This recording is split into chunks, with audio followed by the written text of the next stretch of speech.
Imagine putting your paddle into Knife Lake in the Boundary Waters Canoe Area Wilderness on a summer morning, just as the mist begins lifting off the water. The blade enters softly, pulls through the water, and it drips clean. The open water of the lake stretches out ahead of you, framed by low ridges of spruce and pine.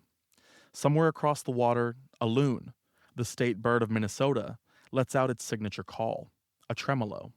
We'll play that sound for you in a minute. What you won't hear are motors. The vast majority of the boundary waters is paddle only, and motors are restricted to a small number of designated lakes. Knife Lake isn't one of them. You don't have cell service. You only have fresh water, forest, and sky in every direction. That's what it's like in the Boundary Waters. It's the most visited wilderness area in the country, even though most of it can only be reached by paddle. For most people who visit, it's the closest thing to true solitude they've ever experienced. On April 16th, 2026, the United States Senate voted 50 to 49 to open the door to copper and nickel mining in the watershed that feeds that wilderness. The vote was close. The stakes are massive. The resolution, House Joint Resolution 140, doesn't authorize a mine. Not yet.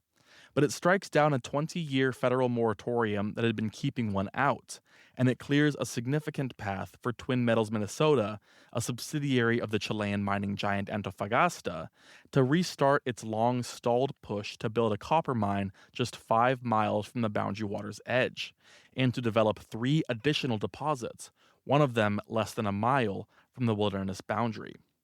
The resolution had one more step before it became law: President Donald Trump's signature. Given his record of supporting resource extraction on public lands, advocates on both sides expected him to sign it. On April 27th, he did. The 20-year moratorium on mining in the Boundary Waters watershed was gone. We're producing this episode differently from most. This isn't history.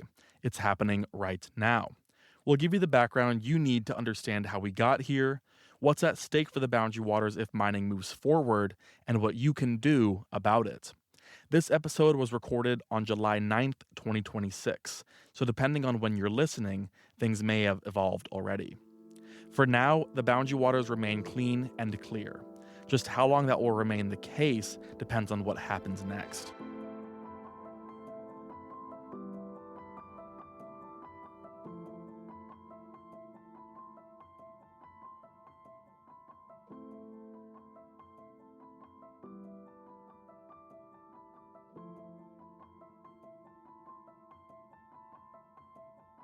In the far north of Minnesota, just south of the border with Canada, lies one of the last truly wild places left in the continental United States. The Boundary Waters Canoe Area Wilderness covers more than 1 million acres of boreal forest, bog, and open water. It's the second largest wilderness area east of the Rocky Mountains, after the Everglades. The Boundary Waters is part of a larger transnational ecosystem called the Quetico Superior, which also includes Voyageurs National Park, Canada's Quetico Provincial Park, and the surrounding Superior National Forest. 4.3 million acres in total, all of it knit together by an intricate web of rivers, streams, wetlands, and lakes. The Superior National Forest alone holds 20% of all of the freshwater contained in the entire U.S. National Forest System. Every drop of it is connected, moving and flowing in a timeless dance too complex to fully understand. Within the Boundary Waters itself, there are more than 1,100 lakes. Some sprawling and complex, like Trout Lake, which covers more than 7,000 acres. Others small enough to cross in a few paddle strokes. What they share is a purity that's increasingly rare. Though rangers will tell you to filter it first, the water is clean enough that many experienced paddlers drink straight from it, dipping their bottles over the side of a canoe in the middle of a lake. Just water, the way water used to be. The landscape around those lakes is one of the most biodiverse in the Midwest. Fens and swamps buffer the low-lying areas between land and water. Forests cover the high ground, much of it old growth that's never been logged. It's a mosaic that supports an astonishing range of life. More than 225 species of birds use the Boundary Waters for at least part of each year, and as many as 165 of them nest there. The Superior National Forest supports the highest diversity of breeding wood warbler species, 24 in total, of anywhere in the world. Gray wolves hunt moose and white-tailed deer through the trees.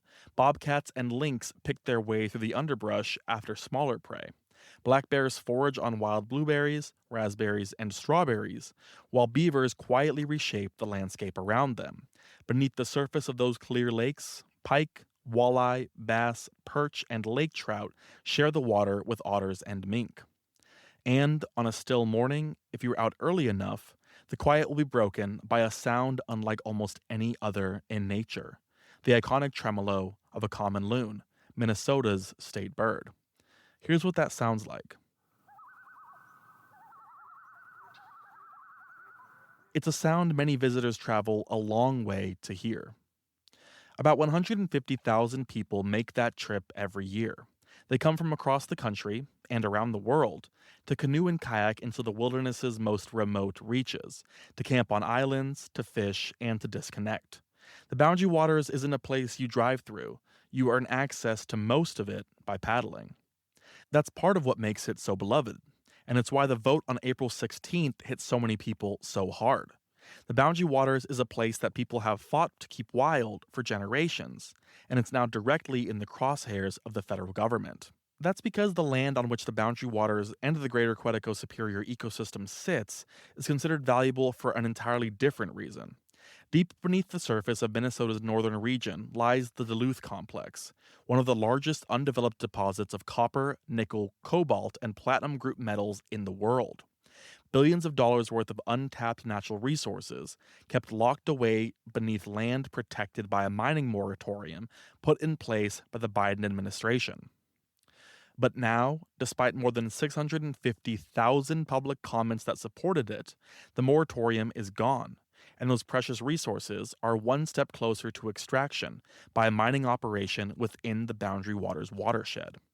The danger posed by a potential mine comes down to chemistry. The deposits of metals beneath the Boundary Waters watershed are locked inside sulfide-bearing ore.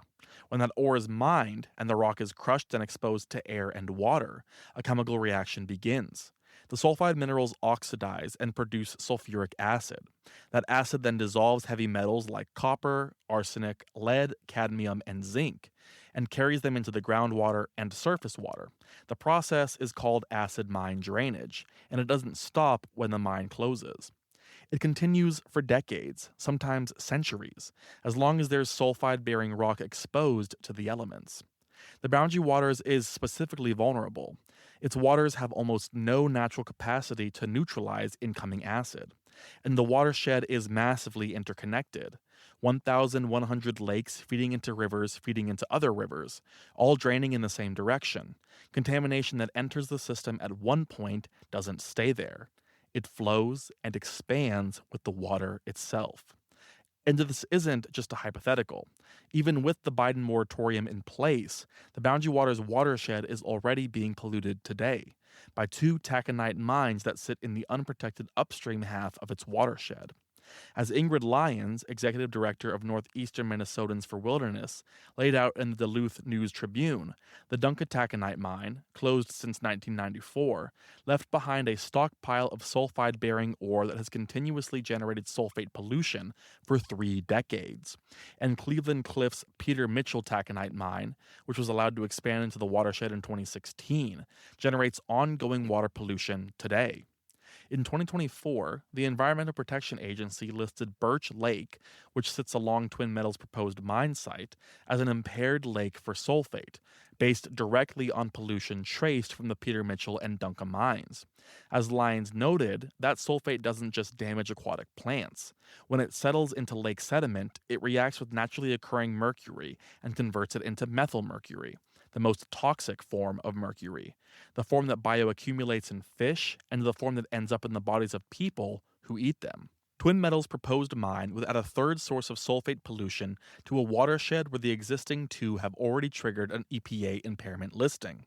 And, unlike the iron taconite the existing mines target, the metals Twin Metals seeks are locked inside sulfide-bearing ore, meaning every ton of waste rock pulled from the mountain becomes a permanent source of acid mine drainage on a scale the watershed has not yet seen. According to reporting by Becky Rom, national chair of the campaign to save the Boundary Waters, writing in the Duluth News Tribune, Twin Metals is actually pursuing 4 separate deposits in the area, and one of them sits less than a mile from the wilderness boundary. To understand what's facing the Boundary Waters, let's visit Ely, Minnesota, a small town in the far northeast corner of the state, just inside the boundary of the Superior National Forest. Ely is the gateway to the Boundary Waters. Most of its 3,240 residents make a living guiding, outfitting, feeding, or housing the thousands of adventurers who pass through every year. But not everyone in Ely is in the business of bringing people into the wilderness. Some are in the business of extracting what's underneath it. Just north of Highway 1, the main artery through Ely's business district, sits a modern office building with a large metallic orange tower rising above the entrance. The tower is covered in text, chemical symbols and atomic numbers from the periodic table: PT78, Ni28, Ag47, Cu29, platinum, nickel, silver, and copper. This building is the operational headquarters for Twin Metals Minnesota, a mining company with a second office in the capital of the state, St. Paul, 240 miles away. According to its website, Twin Metals is as much a Minnesota company as they are a mining company, and they proudly boast that all of their team members work and live in the state. What the website doesn't mention is that Twin Metals Minnesota is a wholly owned subsidiary of Antofagasta plc, a Chilean conglomerate owned by the billionaire Luxich family, with its corporate headquarters in London. The metals pulled from Minnesota's wilderness would generate profits flowing to London and Santiago, not St. Paul. The mineral leases at the heart of this fight are more than a half-century old. In 1966, the Bureau of Land Management issued 2 federal mineral leases covering nearly 5,000 acres of Superior National Forest land adjacent to the Boundary Waters to the International Nickel Company, INCO, at the time the world's largest nickel producer. The leases changed hands several times over the following decades, eventually passing to Antofagasta, which holds them today through Twin Metals. They were renewed in 1989 and again in 2004, each time for 10 years. In 2012, Twin Metals applied for a third renewal. That's when things started to get complicated. 4 years passed without a decision. At issue was whether Twin Metals had an unconditional right to that third renewal, or whether the government could deny it. The original 1966 leases had allowed for successive 10-year renewals, but only if the lessee had begun actual mining production within the initial 20-year term. INCO never did. Neither did any of its successors. Twin Metals argued the right to renewal was unconditional regardless. In March 2016, Hillary Tompkins, solicitor of the Obama administration's Department of the Interior, the DOI, disagreed. Her legal opinion found that because production had never begun, the Bureau of Land Management had the discretion to grant or deny the renewal. It wasn't automatic. Later that year, in December, the U.S. Forest Service withheld its consent to renew the leases. The BLM followed the next day, rejecting the application and allowing the leases to expire. 6 weeks later, Donald Trump was inaugurated for his first term. In December 2017, Daniel Giorgiani, principal solicitor in Trump's Department of the Interior, rescinded the previous administration's rejection and reinstated Twin Metals' expired leases and renewal application. By 2019, the BLM had formally renewed them, touching off a wave of lawsuits from conservation groups and the state of Minnesota. The project stayed in limbo through the end of the first Trump administration and into Biden's. Then, in January 2023, following a series of decisions from the DOI, the BLM, and the U.S. Forest Service, the Biden administration imposed a 20-year moratorium on new mining leases across more than 225,000 acres of the Superior National Forest, specifically the lands that drain into the Boundary Waters. The goal was to protect the wilderness from the toxic drainage and acid waste that is a known byproduct of hard rock sulfide mining, drainage that federal scientists concluded the watershed would be unable to absorb. Conservation groups called the moratorium a generational victory, 2 decades of protection for one of the last truly wild places in the Midwest. The optimism was short-lived. The pendulum was about to swing back again. Donald Trump's return to the White House in January 2025 put the Boundary Waters back in play almost immediately. His first administration had pushed hard to get Twin Metals leases reinstated, and succeeded. The Biden administration had reversed that. Now, with Trump back in office, only the 20-year moratorium on mining in the area stood between the Luksich family's mining ambitions and the Boundary Waters watershed. There's another layer to this story, too. The relationship between Trump and Andronico Luksich, the Chilean billionaire who controls Antofagasta, has been a matter of public record since 2017, when it emerged that Trump's daughter Ivanka and her husband Jared Kushner, who was serving as a senior White House advisor, were renting a $5.5 million home in Washington, D.C.'s Kalorama neighborhood from Luksich himself. At the time, Luksich was actively pursuing litigation against the federal government over the Boundary Waters mineral rights that had been rescinded during the Obama administration. The White House said Kushner was paying fair market rent, had never met his landlord, and had not discussed the mine with him. Representatives for both Luksich and the president said there was no connection between the Twin Metals litigation and the rental arrangement.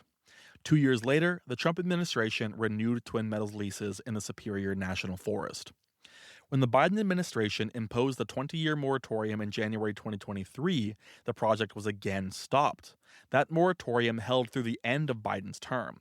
Then, on January 12, 2026, 1 year into Trump's second term, Republican Congressman Pete Stauber introduced House Joint Resolution 140, a resolution aimed squarely at Public Land Order 7917, the official name for the legal order that had created the moratorium in the first place.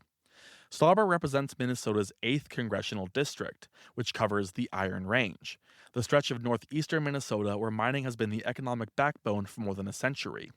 He also chairs the House Natural Resources Subcommittee on Energy and Mineral Resources. In a press release the day he introduced the bill, Stauber described the Biden moratorium as an attack on his constituents' way of life that had cost the region good-paying union jobs and put the country's mineral security at risk.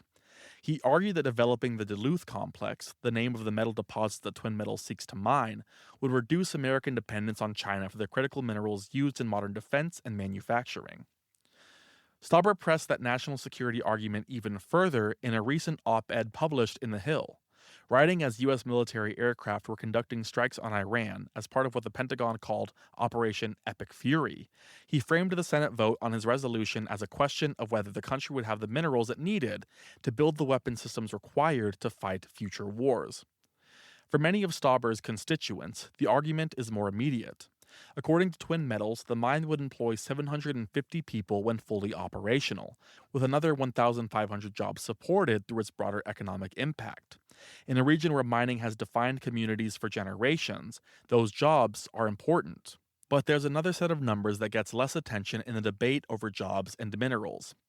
Originally based along the Atlantic coast near the mouth of the St. Lawrence River, the Ojibwe people, they call themselves the Anishinaabe, began migrating west centuries before European contact, following a spiritual prophecy that instructed them to travel until they found the food that grows on water. The migration carried them along the Great Lakes over generations, and by the late 17th century, they had reached what is now northern Minnesota, where manumin, wild rice, grew in abundance in the shallow lakes and rivers of the region. Finding manumin marked the end of their centuries-long migration. Today, the Ojibwe are one of the largest indigenous nations in North America, organized into many bands across the upper Midwest and Canada. Under the Treaty of 1854, 3 bands of the tribe, the Bois Forte, Fond du Lac, and Grand Portage bands of Lake Superior Chippewa, ceded millions of acres of their territory to the U.S. government in exchange for the guaranteed right to hunt, fish, gather, and harvest on those lands in perpetuity. One of the things they were guaranteed the right to harvest was manumin. Wild rice is deeply woven into Ojibwe culture, ceremony, and diet, but it can be destroyed by sulfate levels above 10 milligrams per liter. Natural sulfate levels in the Boundary Waters watershed are well below that threshold today, but acid mine drainage leaking into those waters would push the number in one direction only. The loss of wild rice would be a destruction to a treaty-protected resource, one that the U.S. government promised, in writing, would belong to the Ojibwe forever. Now, that promise is being undercut by Congressman Stauber and House Joint Resolution 140. The resolution moved quickly. It cleared the House Rules Committee on January 20th and passed the full House the following day. In the Senate, it faced a narrower path. What drew scrutiny in Washington wasn't just the resolution itself, but also the mechanism Stauber chose to advance it. Rather than pursuing conventional legislation, he used the Congressional Review Act, or CRA, a law passed in 1996 that gives Congress the authority to review and overturn rules issued by federal agencies. The CRA allows the Senate to pass a resolution by simple majority, while bypassing the filibuster, the procedural tool the minority party usually uses to block legislation, which can only be overcome by 60 votes. By using the CRA, Stauber avoided the filibuster entirely and only needed 51 senators on his side. The problem, according to critics, is that the CRA was designed to apply to regulatory rulemaking, not to public land management. The Biden moratorium wasn't a regulation in a traditional sense. It was a mineral withdrawal, a formal action pulling federal land off the table for mining or drilling. No previous administration had ever classified a mineral withdrawal as a rule subject to the CRA. The stakes of Stauber's approach extend well beyond the boundary waters. If a mineral withdrawal can be classified as a rule under the CRA, so can other public land management decisions, potentially opening decades of established land protections to reversal by a simple Senate majority. Since 1996, the CRA has been used to overturn more than 40 agency rules, 16 during Trump's first term, and more than 20 already in his second. There's a second consequence built into the law. When the CRA is used to overturn a rule, it also prohibits any future administration from issuing a rule that is substantially similar, unless Congress specifically passes a new law authorizing it. The CRA doesn't decide what substantially similar means, and courts haven't settled that question either. The ambiguity is itself the threat. A future president who tried to reinstate mining protections in this watershed could find the new rule challenged in court and struck down on those grounds, and would then have no clear legal standard to know in advance whether they'd crossed the line. On April 16th, the Senate voted 50 to 49 to pass the resolution. Every yes vote came from a Republican. Every Democrat and Independent voted no, joined by 2 Republicans, Tom Tillis of North Carolina and Susan Collins of Maine, who warned of irreversible harm to the boundary waters and raised concerns about the irregular use of the CRA. Senator Josh Hawley, a Missouri Republican, did not vote. In the gallery watching the vote was Francisco Awad, the managing director of Antofagasta's Shanghai office, whose job it is to expand the company's presence in China.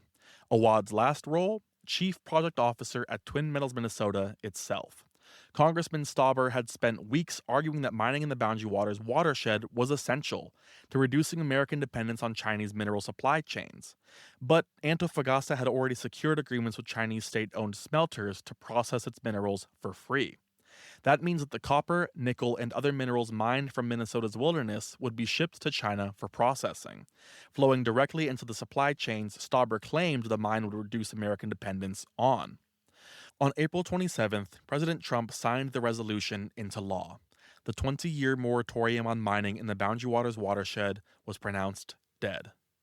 Minnesota Democratic Senators Tina Smith and Amy Klobuchar have been the central voices of opposition to the proposed mine. Speaking after the Senate vote, Klobuchar framed what had just happened as a warning for the rest of the country. She asked her colleagues where the CRA would be aimed next, which state, which public lands, which protections would be in the crosshairs, and said the answer should concern everyone, not just Minnesotans. It's a fair question. The Boundary Waters was first. It likely won't be the last. Trump's signature on House Joint Resolution 140 removed the federal moratorium. It didn't open a mine. There's still a long road between where things stand today and the moment any equipment breaks ground at the Superior National Forest. And that road runs directly through a set of decision points where public pressure can still make a difference. Here's where things stand as of this recording. We've done our best to make sure everything is current, but this is an active regulatory and political fight. Decisions can move fast, and it's entirely possible something here has already shifted by the time you're listening. If you want the latest, check ecosidepod.com/action, where we'll keep this updated as things develop. Twin Metals still needs its federal mineral leases reissued. The Biden administration canceled those leases in 2022, and they remain tied up in litigation. The Department of the Interior would need to act before the company could move forward at the federal level. That process will take time, and it will involve public comment periods. pay attention to those. At the state level, the Minnesota Department of Natural Resources, the DNR, would need to issue permits before any mine could operate in Minnesota. Those permits are not automatic, and conservationists say the DNR has both the authority and the mandate to deny them. Additionally, two things happened on the state level that are worth knowing about. The Minnesota legislature's 2026 session ended on May 17th. Two bills that would have added real barriers to a Twin Metals mine, the Prove It First bill, which would have required independent proof that a copper sulfide mine has operated for 10 years and then been closed for 10 years without causing pollution before any new one could be permitted in Minnesota, and the Bad Actor bill, which would have barred the DNR from issuing permits to companies charged, indicted, or convicted of violating environmental laws in the last 15 years, didn't pass this session. Given Antofagasta's environmental record, advocates say Twin Metals could have real trouble clearing that second bar. Both bills are expected to come back in a future session, and there's nothing stopping you from telling your state legislator now that you want to see them reintroduced and passed. In the meantime, there's a narrower, more immediate opening. Twin Metals has held a state mineral lease since 1990. Under the terms of that lease, the Minnesota DNR can cancel it this year if two things are true. Twin Metals hasn't begun active mining, and it hasn't paid the state at least $100,000 in royalties in a single calendar year. By the DNR's own past reasoning, the agency said as much back in 1995, neither condition has been met. Canceling this one lease wouldn't stop the project on its own. The DNR itself has said this particular lease sits outside the area Twin Metals actually wants to mine, but it would be the first crack in the foundation. Roughly a third of Twin Metals' proposed ore reserves sit on Minnesota state land, and advocates say a cancellation here sets the precedent for going after those leases next.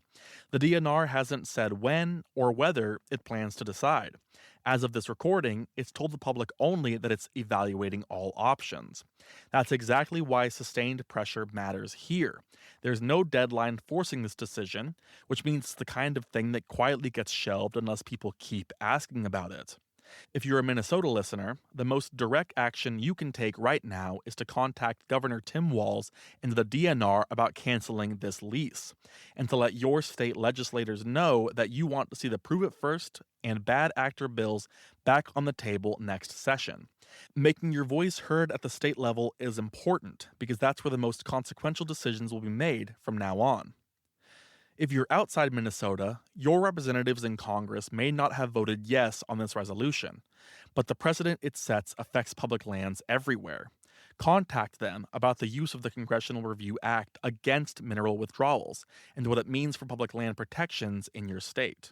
Friends of the Boundary Waters has been working to protect this wilderness since 1976.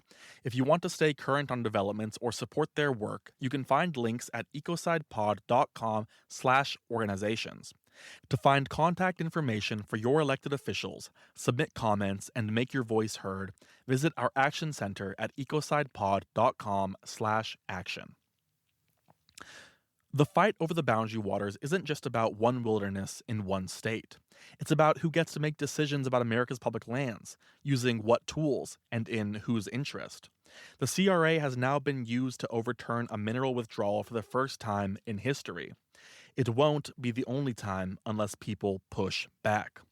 We'll keep covering this story as it develops.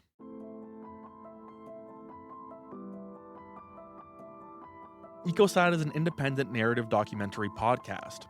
Each episode tells the story of environmental harm, who caused it, and who paid the price. These are the stories about what humans do to the natural world, and what it takes to reckon with it.